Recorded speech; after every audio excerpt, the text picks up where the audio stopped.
Well, hello there, everybody, and welcome to a brand new edition of On to the Next One. Thank you for joining us on this Sunday morning, and it is great to be here because we're coming off of a pretty fun, pretty damn good UFC 314 event that lived up to the hype, and even better for shows like this and for the next several days ahead. We have a lot to talk about, storylines galore in the aftermath of the UFC's return to Miami, and you know, there's nothing negative to say here, ladies and gentlemen. The UFC tried. They put forth an effort. And when they do that, we get results like this. And that's all we ever ask for here at MMAfighting.com. It's a terrific website. But I'm Mike Heck, and joining me on very little sleep, because this is what we do on Sunday mornings after pay-per-view events, live here on the YouTube channel, is the co-host, the co-matchmaker, the Prince of Positivity, and my best friend, Alexander Volkanovski. AK, hope you're having a glorious Sunday. How are you? Hello, my best friend. I am having a glorious Sunday. It's great, especially now that we're here, now that we're all together to talk about UFC 314. I know we had some people on the post-fight show. I'm sure many of those same viewers and listeners on the broadcast today, and that's great. We love you guys. Love to see you guys around. Mike, I love to see you, of course. Vibes are great. Vibes are great all around. Very good show. I don't know if there's a lot to say about it. I think that was sort of the energy from the post-fight show too. It was like, we're just glad that this, like you said, they put forth the effort. We got a mostly controversy-free card outside of some referee, shenanigans. Though nothing that truly, I think, spoiled any of the fights. We can sort of very quickly touch upon the Dan Ige, Sean Woodson stoppage, which was real bad. But Dan Ige was up on both scorecards, so I guess it wasn't the worst thing. Sean Woodson, maybe you rob him a comeback. You rob some people who won't be named of having a fight goes to a decision as the first leg of their parlay. I don't bet on MMA, Mike, so that couldn't be me. But I'm just saying, it's tough to watch. It's tough to watch that stoppage. But yeah, things are good. I don't think UFC 314 set an impossibly high bar for the rest of the year. I don't even think on paper we thought this is the best card the UFC will put together. But certainly a strong show for the first half of the year. We'll see how 315 and 316 turn out. I know people aren't hyper jazzed about 315, but it could be a good card. You don't know. But so far, 314, the front runner for at least the first half of the year. And we'll see. We'll see what kind of bangers UFC can unveil in the second half of 2025. Some fights of which may have been formed on this, on the results of this card. But I guess we'll get to that, right?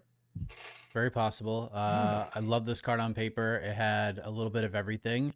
Had some star power, it had story, it had everything. Interesting aftermath discussion, which we're going to have here. Just really good stuff. I think 315 is a really good card too. It lost obviously a fight, Gilbert Burns and Michael Morales, but that fight just gets moved to the main event of the world's most famous Apex return on May 17th. And the rest of that card's still really good. This one doesn't have a lot of star power. It's just very competitive, solid fights. With high stakes, which is good. As long as we're trying and we're checking off some boxes, it all works out. And then 316, we'll see how that all plays out. Obviously, the Juliana Pena, Kayla Harrison fight, the stakes have upped immensely now that Amanda Nunes has essentially confirmed she is coming back to fight the winner of that fight. The new UFC Hall of Famer, or at least she will be in a couple of months. So that'll be interesting. She'll be the number one contender for the title she never lost in a fight. I mean, she did lose to Juliana Pena, but she left on her own, vacated the belt on her own, and she will enter another championship fight, already a Hall of Famer in her own right. So stakes have risen at 316, and we'll see what UFC 317 looks like. But let's get right into the matchmaking, AK. Let's discuss what is next for some of the tastemakers here. What we're going to do is we'll run down the main card, some of the winners. We'll talk about Diego Lopes as well. AK and I will reveal our wild card selection for UFC 314, which will be somebody else outside of the main card winners or people we have not mentioned. We'll make a matchup outside of that. And then we're just going to let you guys take over, open the floodgates, let your matchmaking suggestions fly. Super chatters will get to the front of the line. That's how it works. And let's get into the featherweight division. It was a very big night for it. Alexander Volkanovski, AK, broke all the curses, broke all the statistical things that were against him. No fighter under 155 pounds over the age of 35 has ever won a title fight in the UFC. Alexander Volkanovski breaks the mold. No fighter has ever won a title coming off of back-to-back knockout losses. Alexander Volkanovski breaks that mold as well, gets it done. All these stats that were against Volk, it did not matter. Goes out there. I thought he won 4 rounds to 1 pretty clearly. I thought 4, I mean, you can make an argument if he lost the 4th round. Jed scored at 50-45. I honestly don't hate that card. But I think if you score that fight for Diego Lopes, you need to absolutely get your head examined. Apparently Sean Shelby did. So I don't really understand what was going through his mind. At least that's what they said on the broadcast. But either way, Volkanovski did the thing, AK. He is the champion of the world. He did it. 2-time champ. Is this obvious? Is this a great night from Abzar Evloev? I hope it's obvious, man. Yeah, I hope it's obvious. A little tease for people. I guess by the time some people listen to the show, if they listen to it on Monday, they'll have already seen the morning report poll. But the poll I put together for Monday is who raised their stock the most at UFC 214. And of course, I'm talking about fighters that competed on the card. But I think if you're Movsar, your stock certainly nudged up a little bit. He was very much like the forgotten man somehow in this division. I guess that's just the way it goes when, Dana White has sort of labeled you as a boring fighter, which is very unfortunate because Movsar, like many of the current champions, has had some stinkers for sure, but also has had some pretty compelling fights. And I think is more than deserving of a title shot. He could have fought for the title like last year. He's just a really good fighter. And it just felt like that would have been out of the question. Of course, if Diego Lopes had won, because that immediately sets up the big fight with the big grudge match with Yair Rodriguez. Now it feels like Movsar has to be back in play. We'll talk about some of the dynamics of the other featherweight contenders coming up. This was a busy and meaningful night for the featherweight division. But yes, if common sense prevails, it has to be Movsar. I know it's not a blockbuster fight. I know people fans are going to scoff at, Volkanovski Evloev, that's going to sell like 50,000 pay-per-views or whatever. Like, again, that just doesn't matter anymore in the, soon to not be ESPN era, but whatever the broadcast plans are for UFC. They pretty much mastered not needing pay-per-view. Pay-per-view is almost gravy for them now. So yeah, let's not worry about, will this appeal to the casual fan, and just do the right thing. Movsar deserves it. So there's that word, deserves. But I would like to see Evloev and Volkanovski. Yeah, I think this was about as good of a night as it could have been from Abzar Evloev. If Diego won, and honestly, I think he probably felt great about things after the Yair Rodriguez win over Patricio Pitbull, and we're going to get to that in a moment, but it was just one of those things. Like, I just felt like Yair in that fight was just going to run over Pitbull. I thought it was just one of those stylistic matchups, and I think if Yair really put the foot down at certain points in that fight, he could have gotten the finish and really set himself up. I just don't see a world where Yair gets a rematch with Volkanovski. I think if you could name 10 fights that would draw the least amount of fan interest amongst all UFC fans, that would probably be in the list, because we saw it before and Volk just beat the hell out of him. So, and that wasn't that long ago. So I don't think there's a lot of interest in that. I think this is a great night from Abzar Evloev. Absolutely fantastic. Can we ask, and great timing by Trista, our pal Tristan Gordet in the comments. Greg, here's a question. Is it crazy, Mike, for Gian Silva to get that title shot? Is it crazy? Because it's insane. Because obviously, if you polled anyone coming out of that Kaseya Center in Miami, Gian Silva was like one of the biggest stars of the night. I mean, they probably would be dying to see him fight for the title. I agree. It seems crazy right now, but he is the hottest name, clearly the hottest name at featherweight right now. So, okay, you that answers my first question. Is it crazy? Let's say that fight was made, Mike. Give me the lines. Give me the betting lines for Gian Silva Volkanovski. Like to open? Yeah. Volkanovski minus 185. Okay, I thought you were going to go 200 or higher, and I was like, I doubt it. I was like, Gian Silva coming off of that win, and also, I think there's still some questions on Volkanovski's chin. I mean, there was the one knockdown, which is not an indictment of Volkanovski at all. Like, Lopez caught him, looping right hand over the top, caught him, knocks him out right at the end of a round. Volkanovski recovered pretty quickly. It wasn't like what happened with Topuria and Makhachev. I'm not going to compare it to that. But also, Lopez isn't like viewed as the power puncher that Topuria is, and certainly not the power puncher that Gian Silva is. Or maybe I should say more technique, not necessarily the power. He's got plenty of power. So I'm intrigued. I agree. Almost no chance it happens. But if you're Gian Silva, stay in camp, stay on weight. Most importantly, having some issues here at the scale. Stay healthy, because if by some chance other people fall out, you could get that Jack Della Maddalena call. 100% he could get the Jack Della Maddalena call and end up fighting Volk somewhere, right? Because he is right now the hottest name at 145 pounds. So I think there's definitely more work to be done, but very few fans would complain if that matchup were announced, I think, in the next couple of months. He has way more buzz than Lerone Murphy right now. Like, so much more. How dare you? So much more. Bold take. I mean, it's just the my way best that friend. Bold take. That's a bold.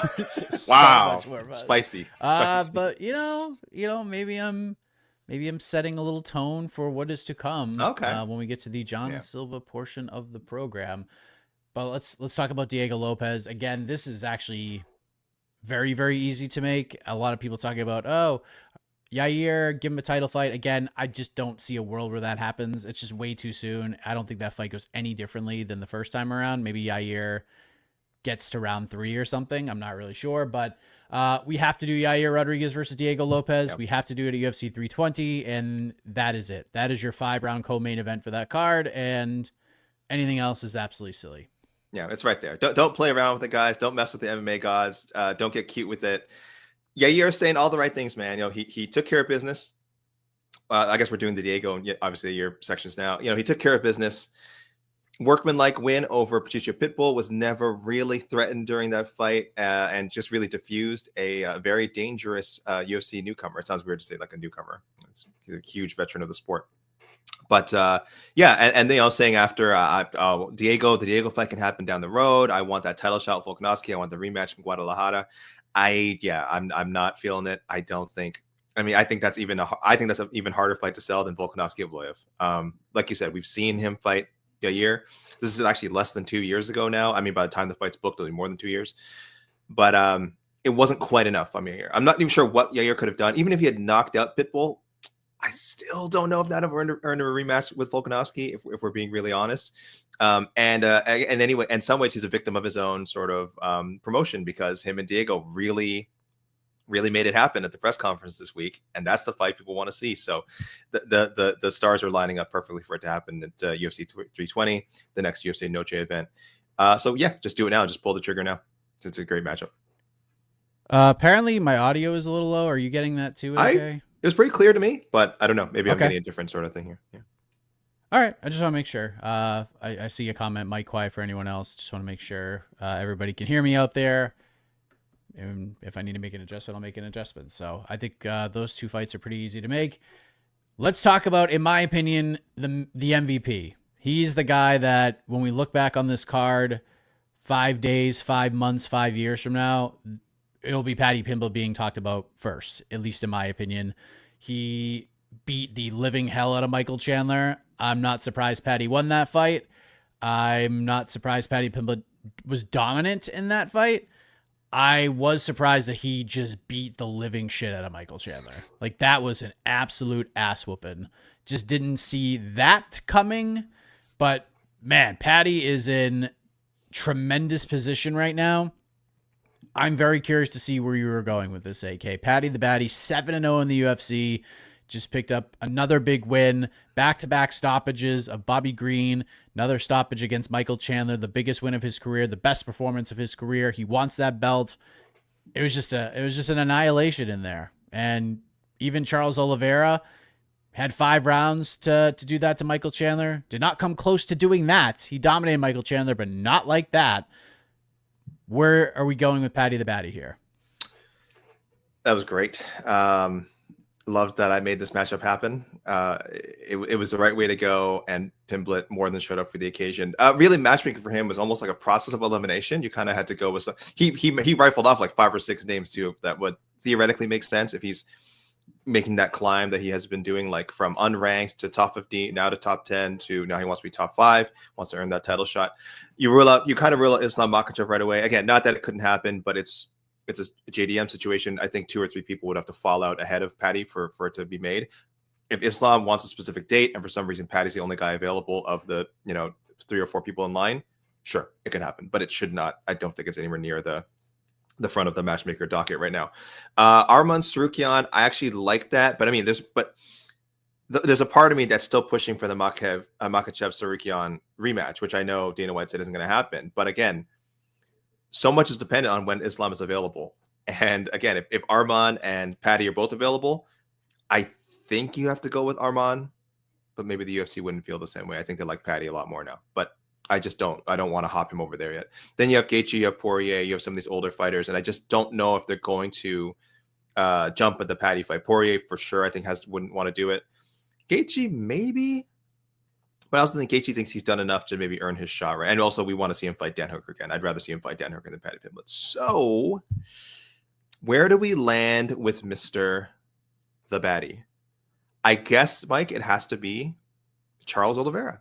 I guess it has to be Charles Oliveira. Now, again, I admit I did. This is not, if that's what you picked, this is not a Friends Forever moment. I did listen to some of the post-fight show, but I had already made this pick before I listened to you and Jed and Casey. So it's just, it's stylistically a really great matchup. Like, people can do some MMA math and go like, oh, Oliveira couldn't finish Chandler the second time they fought, and Paddy, finished him in under 4 rounds, or under 3 rounds. So that's the way to go with it. I know Charleston wants his rematch too, but there's not a lot of steam to that. Like, there wasn't a lot of steam to it when it was booked the first time, the rematch with Islam. So let's make them earn it. And then when Islam's ready, I mean, damn, maybe then Pimblett is next if he beats Charles. I've said this a million times. I'll say it again. If I had the pencil, if I'm going into that meeting on Tuesday, I'm saying Paddy's next fight is for the belt. I don't care who it is. I'm not saying he jumps the line, that he jumps over Ilya. Like, if Islam is saying 155, Islam's next fight is not against Paddy, but Paddy's next fight is against the winner of whoever that is. And May 10th, when we come back on this program, if Jack Della Maddalena is the welterweight champion, then Paddy Pimblett is fighting for the vacant title. You just have to do it. At this point, you have to do it. I think it's going to be Oliveira. I like the Dan Hooker idea. I think that fight makes a ton of sense. Dan Hooker is a top 5 guy. So from a meritocratic perspective, sure. But if he beats Dan Hooker, I don't think that gets him a title fight in this division. I think he needs a name. So I think Oliveira makes sense. I would probably not do the Arman fight. Like, I would be real interested to see how that plays out. Because if Paddy beats Arman Sarukian, I will come on every show in the world and be like, Paddy's going to win the belt. He's going to be the lightweight champion. Which, honestly, if someone told me that I would say that 3 years ago, I would just say you're lying. But the man just keeps, like, he's filling out his frame. His striking's gotten a lot better. He's using his weapons a lot more. His top game is so good. It's not just all about submissions and throwing flashy strikes. I love him implementing those leg kicks more and more. He's just getting better, and he's filling out. He's a humongous lightweight. He's friggin' huge. Chandler's not a small dude. He's kind of short, but he looks like he's built like a fridge, and Paddy looks 2 weight classes bigger than him. He looked big against Bobby Green too. Bobby Green's not a small lightweight. So I'm very intrigued to see Paddy. I would just give him the title. I would just give him a title shot, but I'll go with Oliveira. I think that's the fight they end up making. If I'm Arman Sarukian, I am shouting from the rooftops to try to fight Paddy right now. I think that's a smart move on his part, because that's probably the biggest fight Arman can get that is not for the belt, and I don't think they're going to do that right now. There's some heat there. You get plenty of stuff, tweets and things Paddy said in the post-fight interviews and post-fight press conference, all that stuff. So I think just putting myself in the UFC's lens, and plus you have not been wrong about Paddy Pimblett matchmaking for like 4 years. So I'm just going to say whatever you say and share a point with you. I don't feel confident with this one. This is probably the least shockingly, I felt like amazingly confident with Tony Ferguson fight. Like, it's kind of started as like a gag, and then like the more I thought about it, I'm like, holy crap, he's gonna fight Tony Ferguson. And then it happened. Chandler, I felt very, very confident about it. And Mike, you always give me credit for innovating that matchup. Maybe I did, but I know it wasn't long before a lot of other people were like, yeah, like that makes a ton of sense. It's just given his career arc, where these other guys are kind of heading in the other direction in the rankings, the timing has just worked out so well for him. Is that going to be the same situation here? It feels like it. It does feel like Charles is in that range now. He's in like the perfect range. And it feels like the timing is right. But I feel less confident about this than the Ferguson and Chandler pick. So I'm not like calling my shot here. Also, again, I think this is a pretty obvious pick. If we're looking to move Paddy into a title shot, it's going to be Charles or probably Arman, and more likely Charles. Yeah, I think Charles will be the UFC's first choice. They've they have match made for him brilliantly. They've waited for him to Perfect. to peak, to get into his prime, and then they started giving him steps up in the right direction. Like they've done a great job with him. Like no doubt about it. And Paddy, his improvements, his evolution as an MMA fighter, I mean, it just matched up so succinctly with what the UFC is trying to do with him. It's been lightning in a bottle, especially for the last couple of years. So great performance for Paddy Pimblett.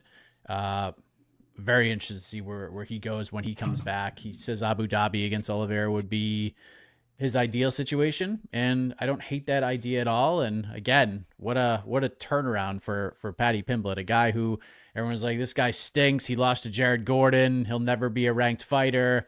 I'll hand up, man. I said Paddy will have a successful UFC career. He will not be a top 15 fighter, and that's okay. He'll still be very popular.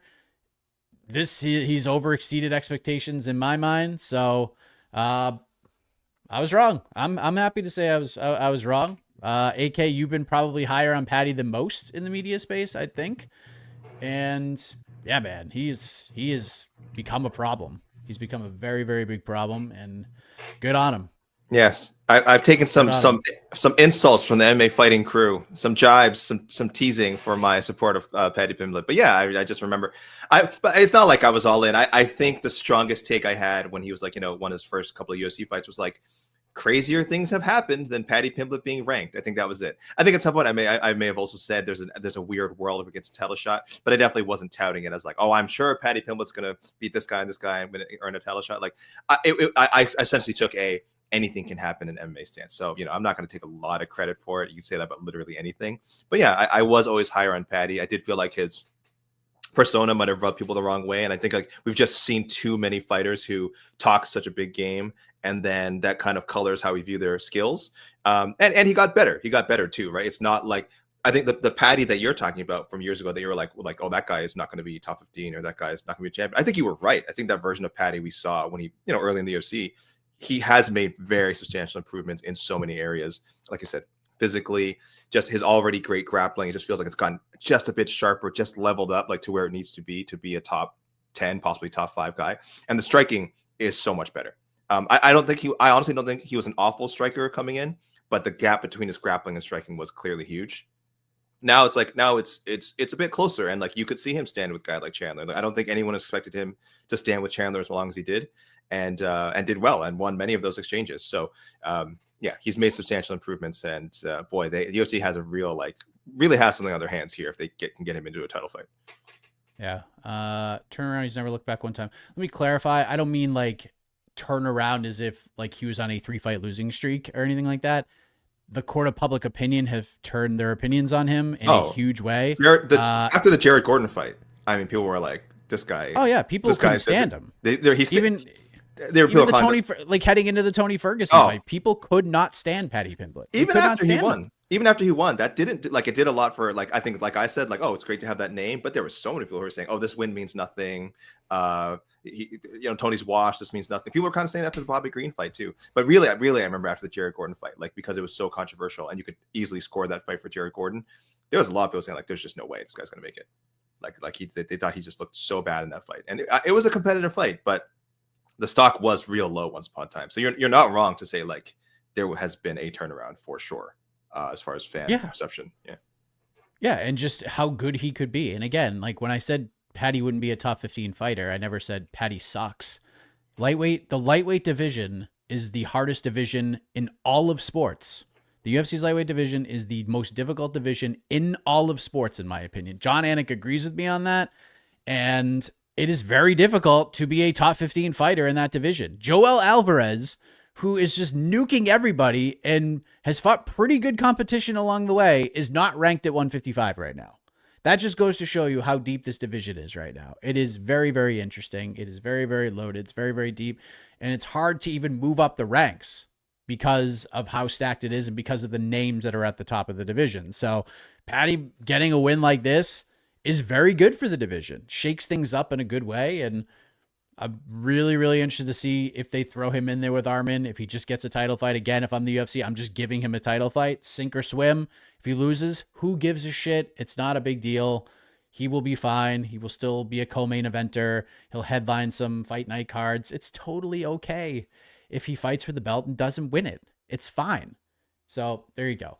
Let's move to the co-MVP in a lot of people's minds, John Silva, who just beat the shit out of Bryce Mitchell. I mean, that fight was competitive for about 6 total seconds. John Silva knew what he was doing the moment he called out Bryce Mitchell following the UFC Seattle win over Melzik Baghdasaryan.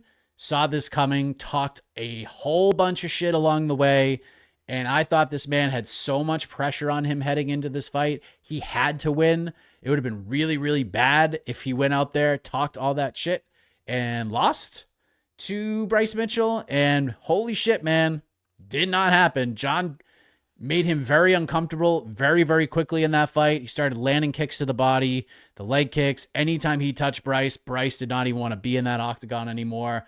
I think he realized pretty quickly.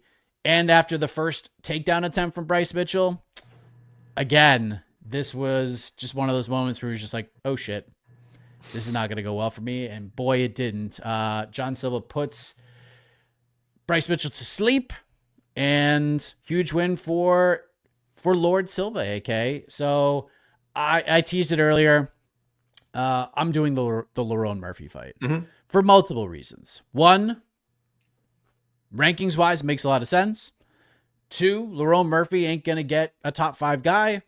And 3, Jed and I talked about this on the post-fight show. If there's anybody who can make Lerone Murphy, at least in the overall spectrum of the fan base, quote unquote fun, it is John Silva.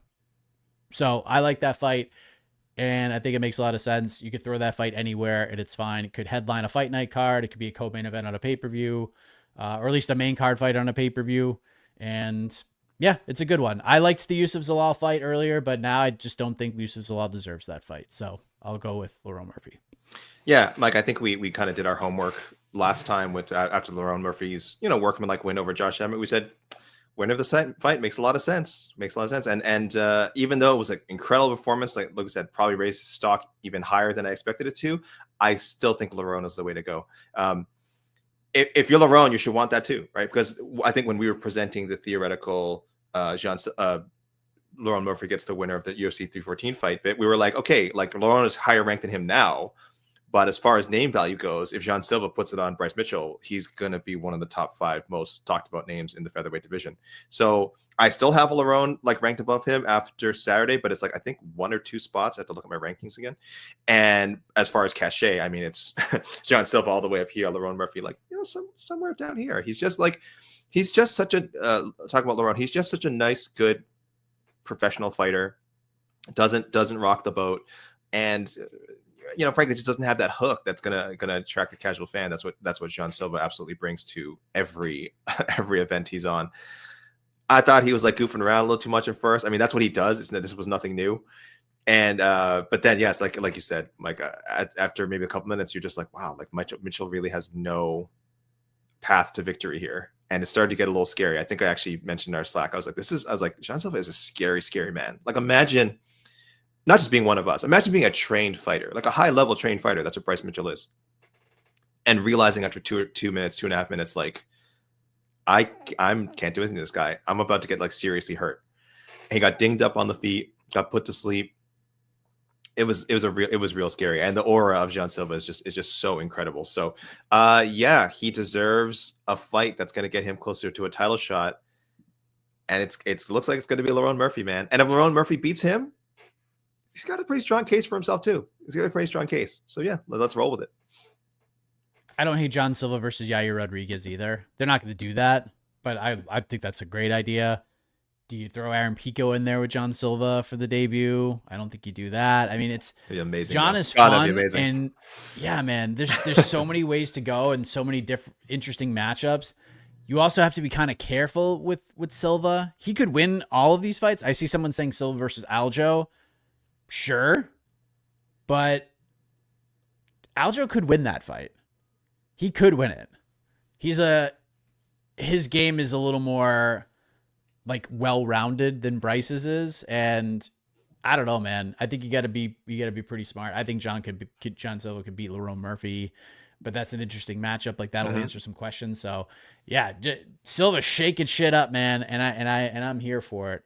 I see some people saying Silva versus Rafael Fiziev, not realistic. True, it is not realistic, but who knows? Fiziev, Silva did take a short notice lightweight fight against Drew Dober and did very, very well. So yeah, great performance from John. Did the thing, talked his shit, backed it up in a big way, and that's all you can ask for a brash, confident guy like that. He was a big talking point coming out of this card, and that's the kind of position you want to be in right now. So good win for Lord Silva.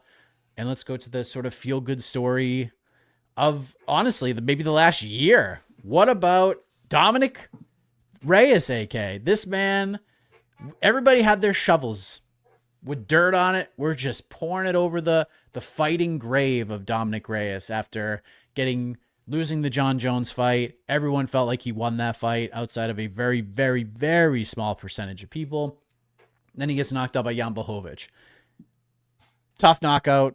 Tough night for Reyes. We're like, he could bounce back. Maybe Jan Blachowicz is just really, really good. Then he gets obliterated by Yuri Prochazka in a fight that was one of the most insane fights you will ever watch. That was my fight of the year pick that year. That was also my knockout of the year pick that year. Yuri doing the spinning back elbow. I thought for sure Dominick Reyes was badly hurt and maybe like worse than hurt in that moment. And Reyes had moments, hurt Yuri in that fight as well. And then he comes back and fights Ryan Spann. And we're like, oh, it's at MSG. It's Ryan Spann. This is a perfect bounce back type of fight for Dominick Reyes. And he gets knocked out in scary fashion again. And we're getting the vibes of like, I can't watch this anymore. We're getting Ferguson vibes. We're getting BJ Penn vibes, where it's like, not only is this guy losing, he's losing so bad, none of his fights are competitive. And then he takes some time off. And he comes back and he fights Dustin Jacoby. A fight on this program that I kept telling the world when people were suggesting it, please don't do this to Dominick Reyes. Please don't do this to him. Just give him someone who's not going to kill him. And boy, they went ahead and made the fight, and I was nervous watching it. And then he goes out and knocks out Dustin Jacoby. Great win. Then he fights Dustin Jacoby's teammate, Anthony Smith. Beats up Anthony Smith. Sad to watch, more so because Anthony was dealing with the personal tragedy. You could tell he didn't want to be in there. It was just something he was trying to get his mind off the situation. And we didn't really get a ton of questions answered, but we're still happy for Dominick Reyes. Man is on a win streak for the first time in a really long time. Then they throw him in there against Nikita Krylov, UFC 314, put him in a position to kick off this main card against a guy who's on a 3-fight win streak, one of the quiet, under the radar guys who's really, really good. And shout out to Nikita Krylov, who decided, you know what? I'm just going to run as fast as I can at Dominick Reyes and wing shots, even after he was getting countered in such big ways. Every time. Krylov's like, look, man, I'm just going to keep doing it. I'm just going to keep running full speed at this man and throwing a punch and leaving my chin in the air. And then late in round 1, Reyes catches him, just drops him bad. Fight is over shortly thereafter. And AK, Dominick Reyes, now on a 3-fight win streak, climbing that ladder. A lot of people very happy for this, man. AK, are we doing the thing right now? Are we on the same page here? I think so. I think we have to be, right? I just don't think there's a lot of logical options for Dom right now. Should we count it down? Should we count it down? Yeah, I think we can count it down. 1, 2, 3. Carl Silva. Jamal Hill, Khalil Roundtree Jr., winner at UFC Baku, June 21st. Ah, so close. It's Carl Solberg, number 1 contender fight. That's it. We were so close. Nope, give him Ulberg. We almost. If Dominic, we could not be further apart. Give him. we almost said the exact same. It sounded exactly the same. Ulberg, number 1. Give him Ulberg, because Ulberg's not getting a title fight. There's just no way after that fight against. There's just no way. Give him Ulberg. If Reyes wins, his next fight is for the belt. You just do it, cash it in, and see if you can get that feel good moment. I don't know if we get that feel good moment, but at least we tried. And it's nice to have a feel good story in the UFC because we don't get those very often. Is this a follow-up pick? Had you said you wanted Ulberg to fight the winner of this fight? Because I thought we liked the Yuri match. I was going to give Ulberg Yuri. I was going to give Ulberg Yuri, but Let's just give him Dom, man. Oh, damn. Let's just do it.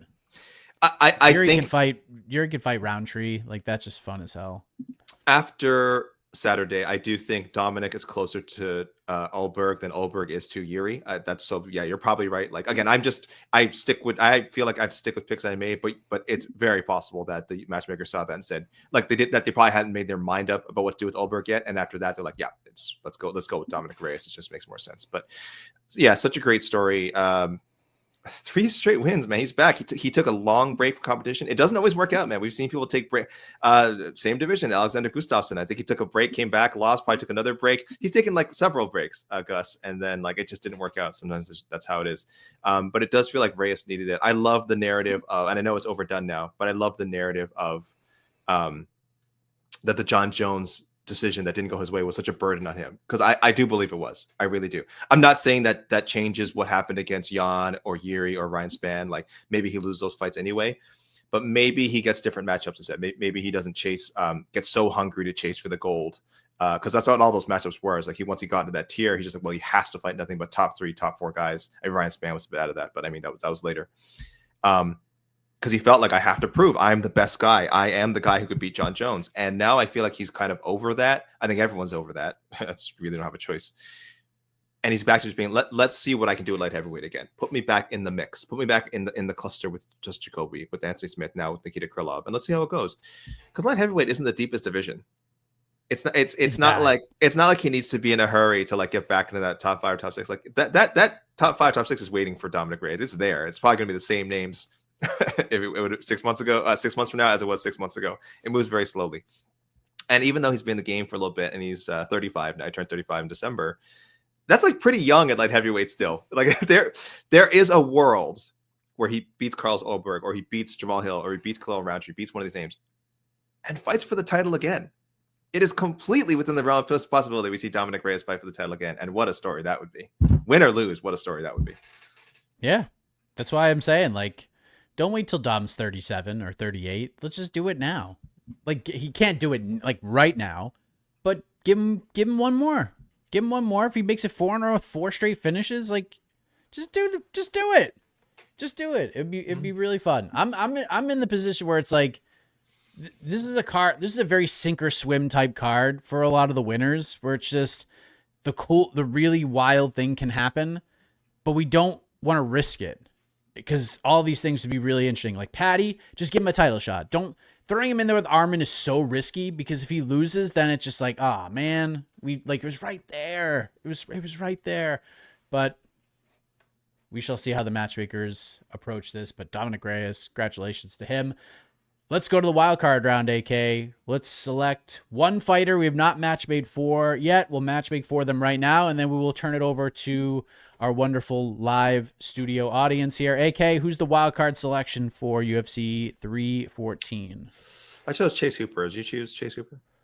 I did not choose Chase Hooper. Okay. I wish I hadn't, because it actually turned out to be extraordinarily difficult to figure out what to do with Chase next. He had a few names in mind. I thought Fares Ziam was a great call out. I like what he was saying, where I just beat Clay Guida, I just beat Jim Miller. I beat 2 of the older fan favorite guys. Maybe give me one of the younger fighters now. And I liked that. Because I wanted to go with Jakar Close, which I thought would have been fun. But I was like, Jakar Close still like kind of an older fighter, even though he feels like he's not. I don't think I feels like he's near the end of his career, but he's still considerably older than Chase Hooper. So I liked Jakar Close. I went away from it. I had to kind of weird here and go with the winner of a hypothetical matchup I had set up recently, because I want to see him fight Manuel Torres. But I had also, when Manuel Torres' win against Judober coming off of that, I wanted Manuel Torres to fight Ludovic Klein. So again, I hate going back on my picks. Let's say that fight does happen. I am picking Manuel Torres to win. So I'm going double prediction here. Manuel Torres, this matchup isn't even made yet. Manuel Torres beats Ludovic Klein, and then Chase Hooper goes on to fight him, because Chase Hooper is legit, man. You were talking earlier about how hard it is to move up at lightweight. 5-0 since coming up from the featherweight division is young Chase Hooper. Yeah, not beating like top 40 guys. I get it. But hey, wins are wins. Clay Guida, I think, solid win. Jim Miller, solid win. Jordan Levitt, very solid win. And he's still only, I would put him outside the top 25. So you can go on a 5-fight win streak at 155 pounds, and it doesn't put you like near the top 20. But a fight with like Manuel Torres, I think, would be interesting. Again, 2 of the younger guys, Someone's got to lose. That's fine. You rebuild from there, and we see we see which one of these young gunners can get that much closer to a top 20, top 15 spot. This was, I don't think I've ever back and forth and flip-flopped wildcard picks more than I did with this one. Because I was all over the place, and it kept switching at different points throughout the night. Like, Danny Gay beat Sean Woodson, and I'm like, Danny Gay versus Aaron Pico. Like, let's just do that. It's just fun. But then that could change. If Yair knocks out Pitbull and Lopez wins the belt, like, then it's going to be Movsar. I think then you do Movsar versus Pico, and it's like we go back to that idea. So it just kept kind of flip-flopping for me. I was here for a moment. Chase Hooper versus Michael Chandler. Oh, I was here that, yeah. when I laid my head on the pillow at like 5:30 in the morning. This was going to be my pick. And then I woke up and I said, you know what? I'm not doing it. Let's give Mike something, because they're not. I see some people like, oh, just send him to BKFC, and sure, Chandler would make a shit ton of money, and I think he'd be very successful for BKFC. But Dana, he ain't going nowhere. Chandler loves being in the UFC. Dana loves having him. The UFC loves having him. I actually really like the comparison that Dana gives about Michael Chandler. He's our Arturo Gotti. Just goes in there and just goes to war. Does not care. And a lot of people like I talked to who know Chandler did not like this matchup for Mike. Like they just didn't. So what we're going to do is we're going to have a battle between the last two guys who were finished by Paddy Pimblett, little vet versus vet, Michael Chandler versus Bobby Green. Ooh. Let's have some fun. Let's do That's some so fun. vet on vet action. That's so fun. And I hope Chandler would be open to that. Because like you said, I don't think he wants to go anywhere. I think he wants to stay in the UFC. But I think we have hit our, and we said this a lot pre-fight, we have hit our limit of Chandler getting like, big name fights despite not winning, right? I think we said if he beats Paddy, sure, he can go back to calling out whatever. I want a trilogy bout with Charles. I want Gaethje again, whatever. He could go back to that. If he Connor, call out Connor, fine. You could do all that if he beats Paddy. He lost to Paddy. He kind of has to accept what the UFC gives him now. And Bobby Green's not a bad fight. Again, not the name value of some of the previous guys he's fought in the UFC, but kind of in the Dan Hooker range, maybe slightly below Dan Hooker, but I think it's in that same range. That was his UFC debut. So yeah, we got to go back to there. If Chandler wants to sign a new 8-fight deal with the UFC or whatever it is that's in his future, yeah, that Bobby Green should be one of those fights. I think that'd be awesome. And yeah, it could be next. Sure. Let's do the damn thing and let's have a little fun. I'm sure Chandler's got to take a little bit of a break, obviously, but let's see how this all plays out. It's going to be interesting. And you know what's great about all this, AK? We're not just rushing into an Apex card next week. We get a week off, and we can play around with all this stuff. Like it's great. Now we got WrestleMania weekend, and that's awesome too. And we get a little bit of a break. It's okay. Take a little week off, and then Kansas City's good. Like, not the most stacked card, but I have the way I look at UFC Kansas City, the way I looked at UFC Mexico. Like, this is going to be fun.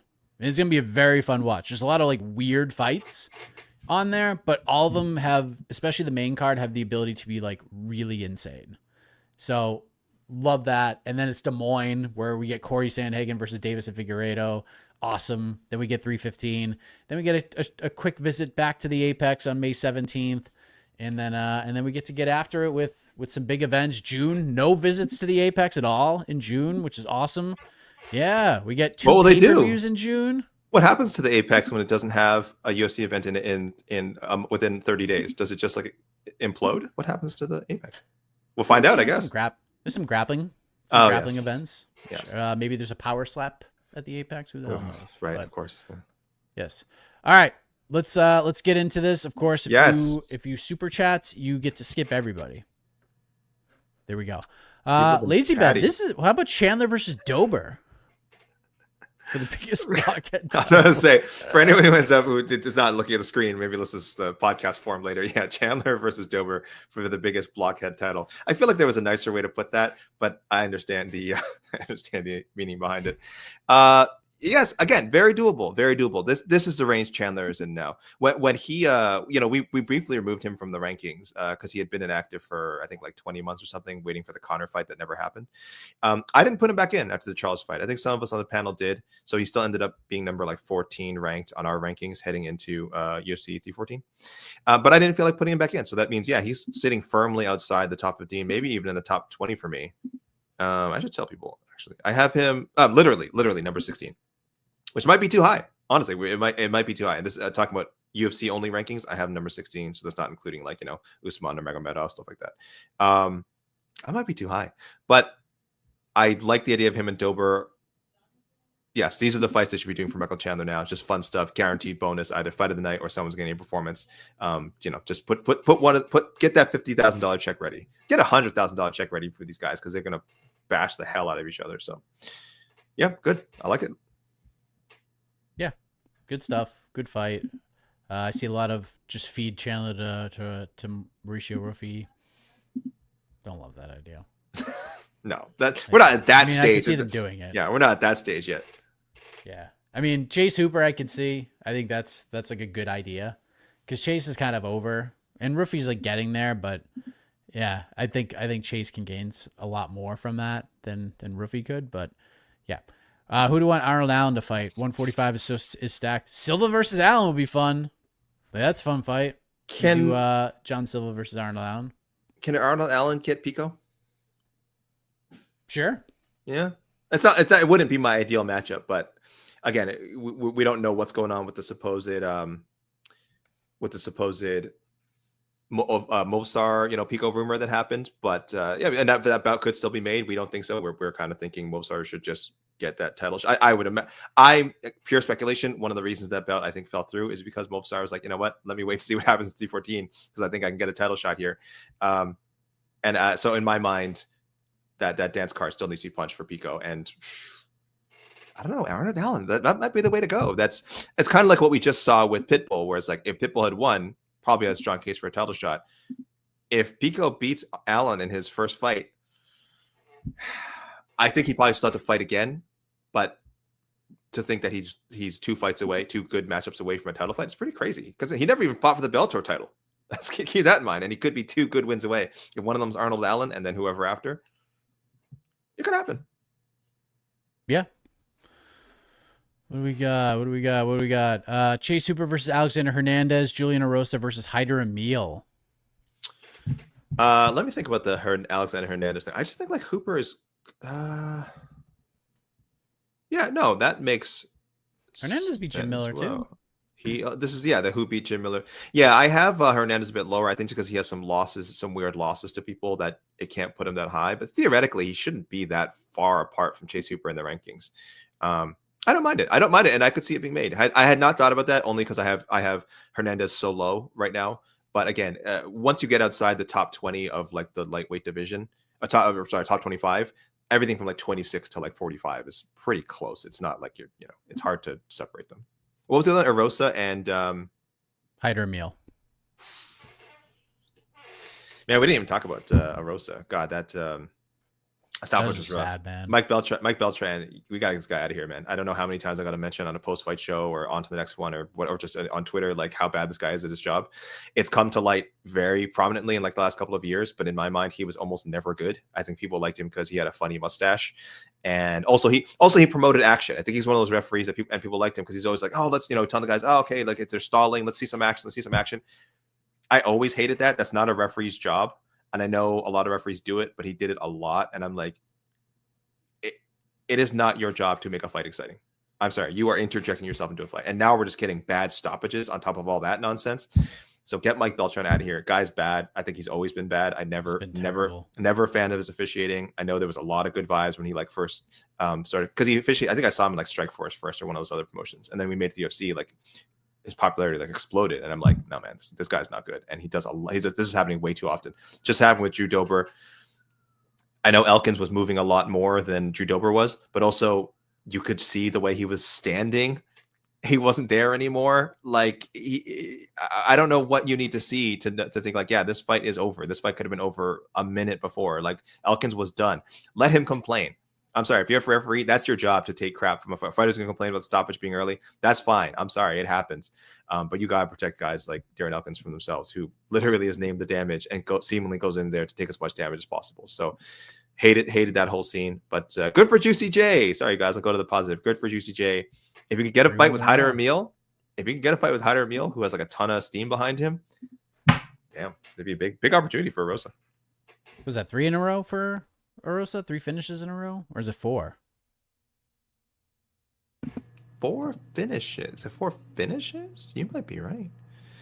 It's either 3 or 4. 3 finishes. Elkins, Christian Rodriguez, Ricardo Ramos, all in the first round. 3 first-round finishes.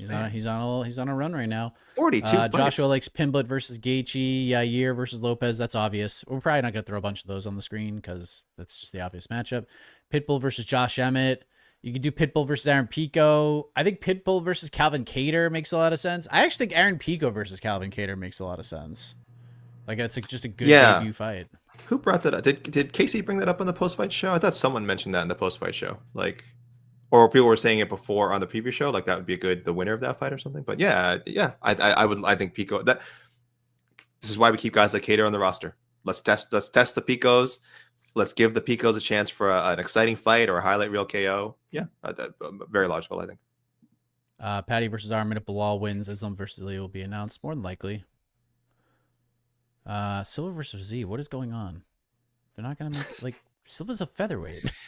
I know he has a lightweight fight. Did Fiziev say something about dropping down? I don't think so, right? Or do we have no memory? So there are reports that already out there that Rafael Fiziev is fighting Ignacio Bahamondes on that Baku, Azerbaijan card. Yeah. On June 21st. I mean, look, you know the golden rule. If it's not on MMAfighting.com, it's not a real thing. And that is not a real thing. Now, I'm not saying that can't happen. Has there been sort of discussions about the possibility of Rafael Fiziev fighting June 21st? Yes. Would I expect Rafael Fiziev to fight June 21st in Azerbaijan? Yeah, because that would be absolutely ridiculous if he doesn't. Since, he's from there. Is it Ignacio Bahamondes right now? No, it's not. Is Ignacio Bahamondes a name that Fiziev and his team said, sure, I'll fight him on that card? Yes. Did the UFC seem somewhat interested in that concept? Yes.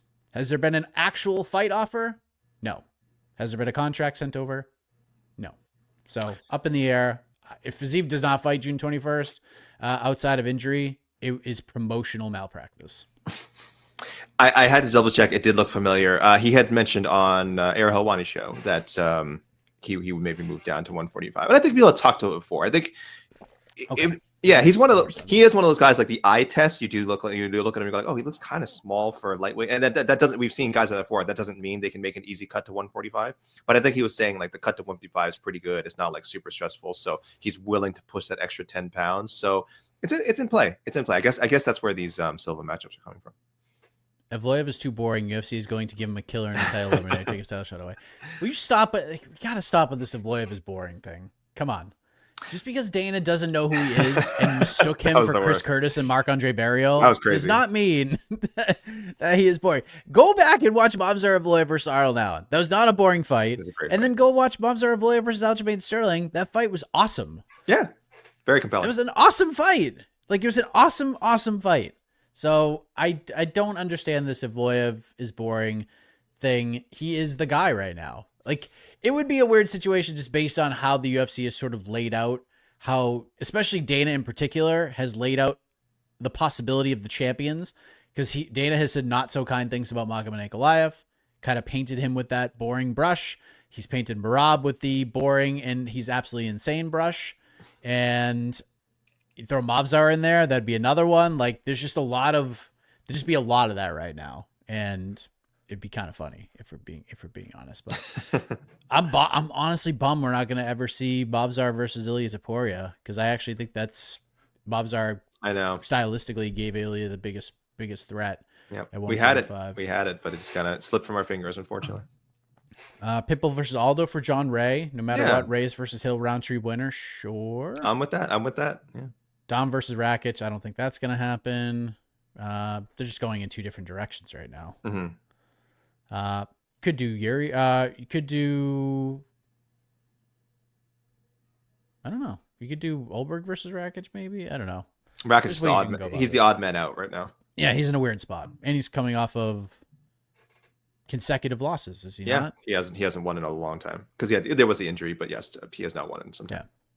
Silva versus Aljo. I don't think they do that fight, but I would be intrigued by that.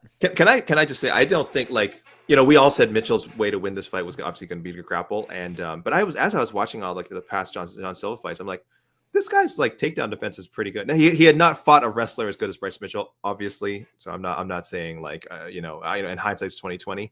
But yeah, his takedown defense is real good. I think Mike, you pointed out that it's more the fact that Aljo's a bit more well-rounded and could probably give him some problems in the feet that Bryce Mitchell couldn't. That's what makes that so compelling.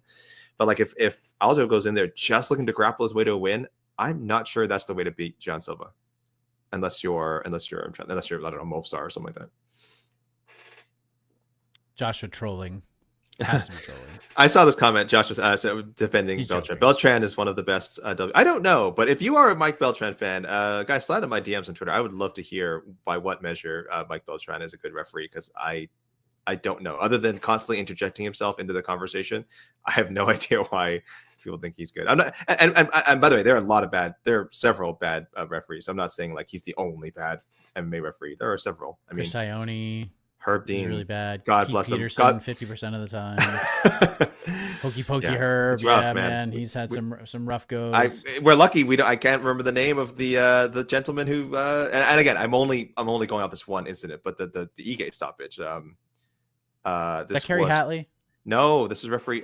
Not a guy we see a lot. Referee Andrew Glenn. I assume a Florida-based referee. A Florida native. Yes, but I'm not gonna. I'm not gonna call him out and say he's a. I'm not familiar with Andrew Glenn's work. Just he did have the worst call of the night, unfortunately. I think that was that. Well, for me, the Beltran thing was worse. I hate late stoppages; they drive me insane. But as far as early stoppages go, that was rough. That was probably one of the worst of the year, maybe the worst of the year. Chandler Moicano, Paddy Saporia, interim belt, Reyes Olberg from Lem Ellis. Right. We haven't talked about interim possibility, interim or vacant possibilities for. It should be vacant, man. If Islam says, and that I hate the champ shit. I'm so sick of it. But Ilya did it right. He vacated the belt and said, I'm going to go fight for the second belt, but I'm not going to hold up this division. I'm just going to give this title back and move up and try to accomplish something. I think it's just so much cooler that way. Just do that. And I think any fighter who wants to move up and gets the opportunity to challenge for a second belt should do the same thing. Now, if it's all about, hey, let's make them quote unquote champ, that's fine. You could book the scenario in such a way where Islam vacates the belt the second his fight starts, or the second the lightweight title fight starts. You could have Islam fight for the welterweight belt and then do the vacant lightweight belt title fight after the welterweight fight.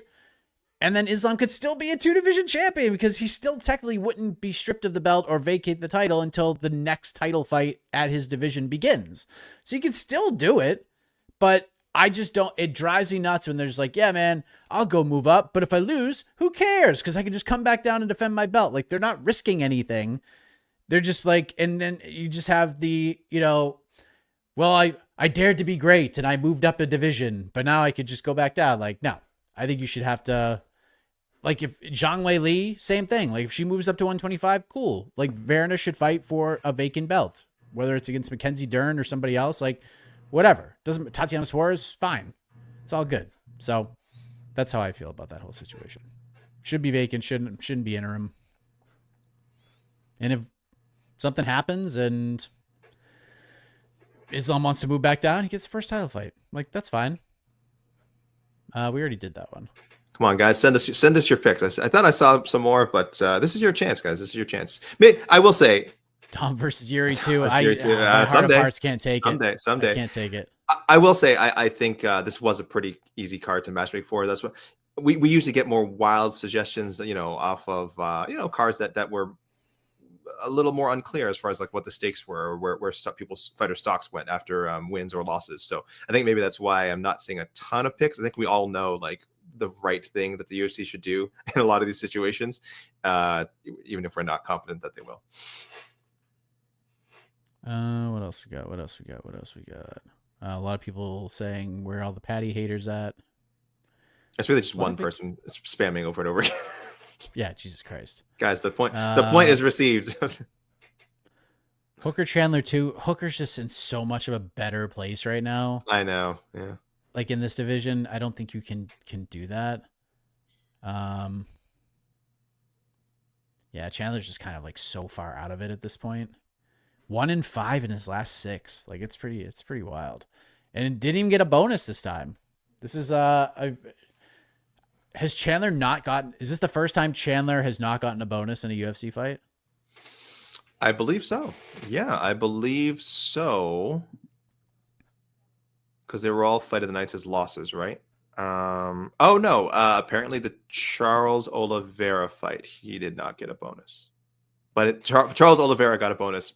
Tony did. Not Tony. Michael Chandler didn't. It wasn't a fight of the night. So that's it. So this is only the second time. Pretty good. How did you feel when Izzy moved up to fight for the light heavyweight title? That was also what, 4 years ago? And when it wasn't to the point where like literally every champion, even before they defend the belt, is like, I want to move up to 205 and fight for the light heavyweight title. I'll move up 2 divisions and fight for this belt. Like it just, it doesn't be. And at least Izzy defended the belt a whole bunch of times against the number 1 guy in his division, outside of the Yoel Romero fight, which is absolutely stupid. But ended up being just a weird, wacky fight. But Israel fought like all the dudes.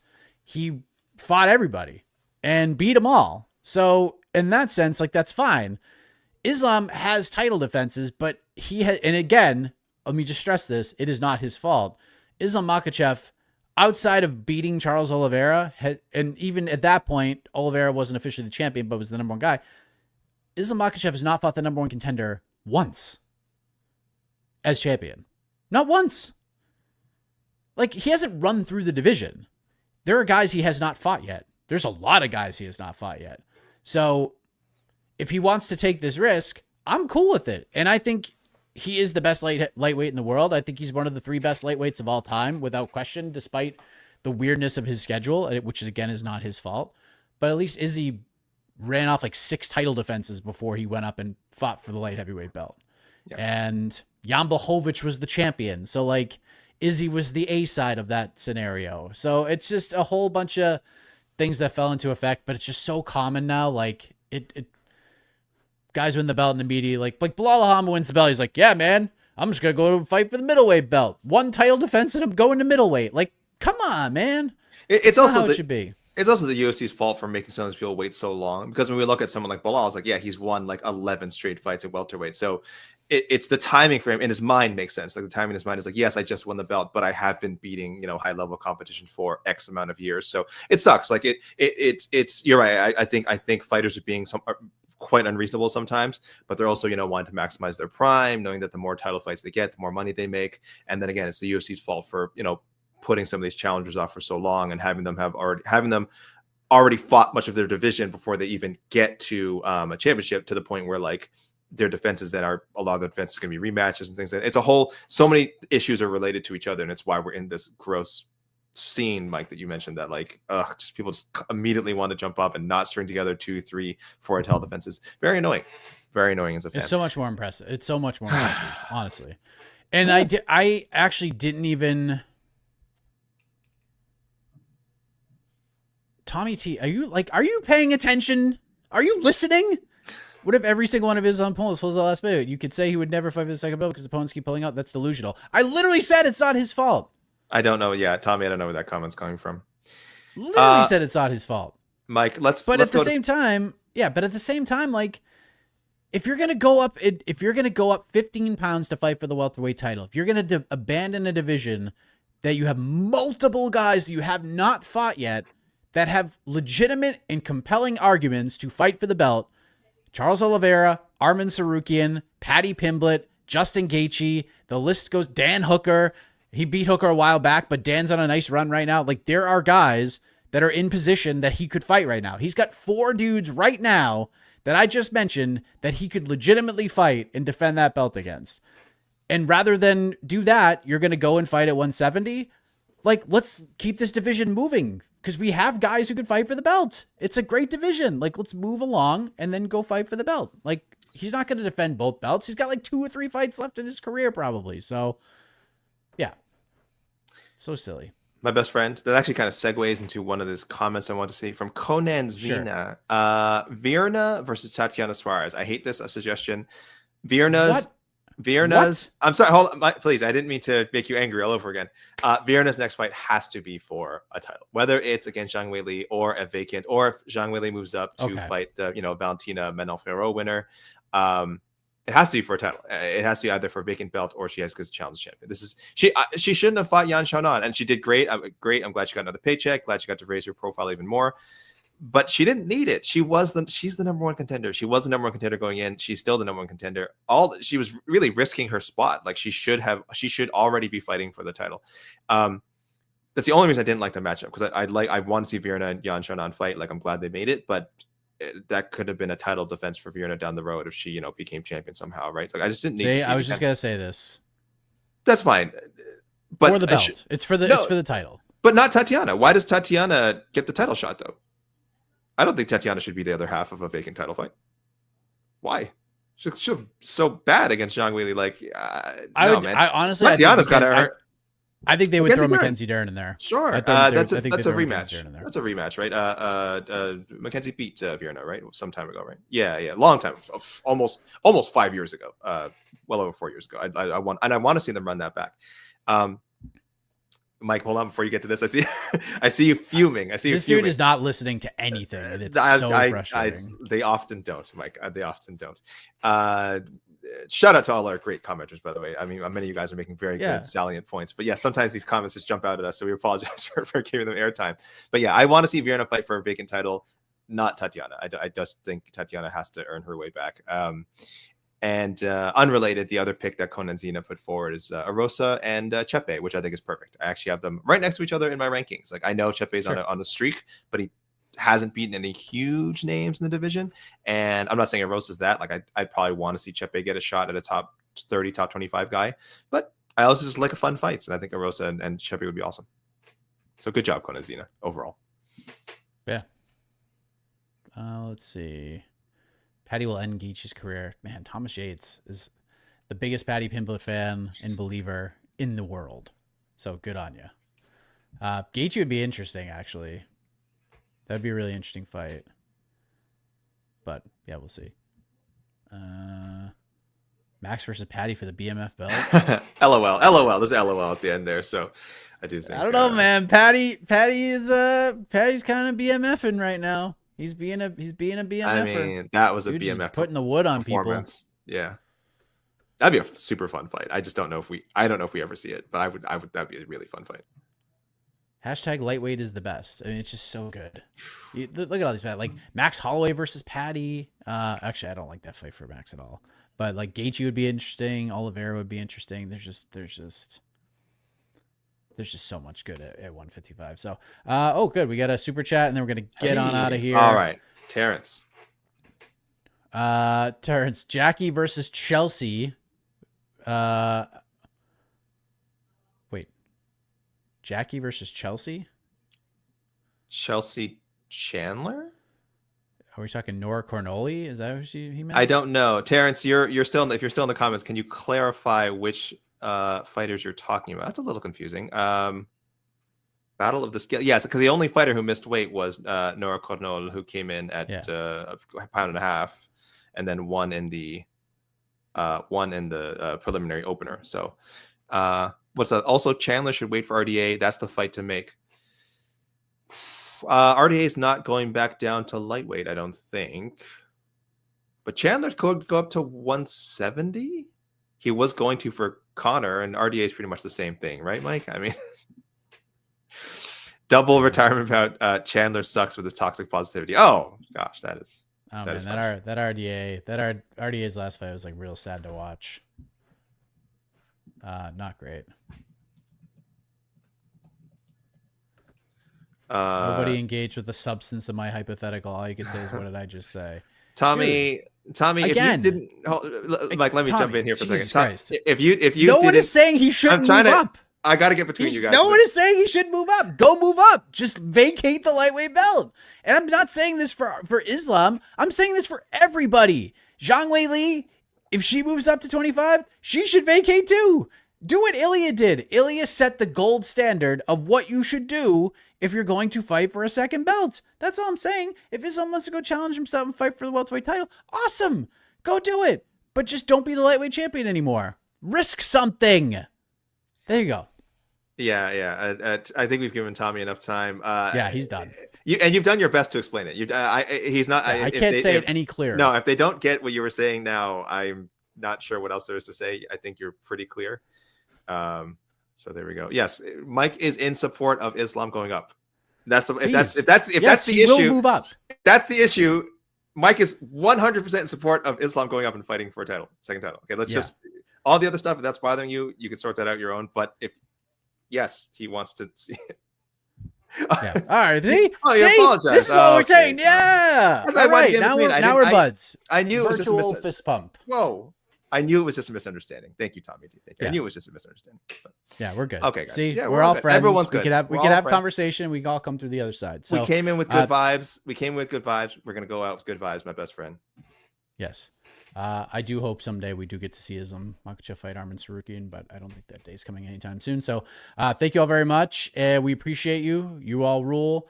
I don't think we're going to do a show next week. I think we're all just going to take a break. I think it's okay. We do have Mania. We might do some WrestleMania stuff. Who the hell knows? So it's so easy to get worked up. Yeah, when I'm on 30 minutes of sleep, yes, I could get worked up a little bit. So apologies. But next time we'll be back, we'll be matchmaking following UFC Kansas City, aka Ian Machado Gary versus Carlos Praches, Anthony Smith's final UFC fight. So we will not be matchmaking for Anthony Smith because win or lose, he will not be fighting again.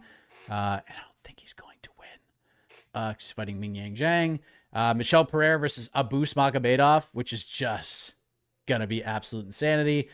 Giga Chikadze versus David Onama, Ikram Alaskarov, Andre Muniz. And the main card kicks off with Randy Brown versus Nicholas Dalby. And then we get Jacqueline Amarim, Polyana Viana, Cameron Simon versus the debuting Malcolm Wellmaker. Really like that fight. Chelsea Chandler, Jocelyn Edwards, Matt Schnell, Jimmy Flick, Ahmad Hassanzada versus Evan Elder, Timmy Kawamba versus Roberto Romero, Chris Gutierrez, John Castaneda, Damon Blackshear versus Alatang A. Lee.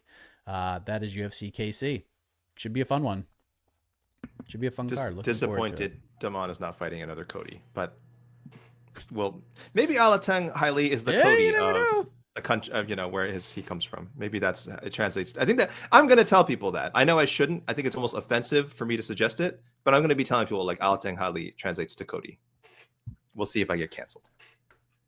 Yes. Where's one more? No, I'm not going to put it up. I was going to put up a comment, and I'm just not going to do it. No, we love you guys. You guys, everyone who was in the chat. It had nothing to do with like vacating belts and stuff. Okay. I was going to call it somebody who probably deserved to be called out. He's not in the chat. It's somebody who like annoyed the shit out of me this past week. That deserves to be called out, but I'm not even going to give that dude the attention that he so craves. No, and we don't deserve. need that. So that is UFC KC, UFC 314 in the books. We are certainly not done talking about UFC Kansas, UFC 314. We'll have obviously BTL and other programs and things of that nature. But yeah, everybody enjoy your week off. Enjoy Master Sunday, last day.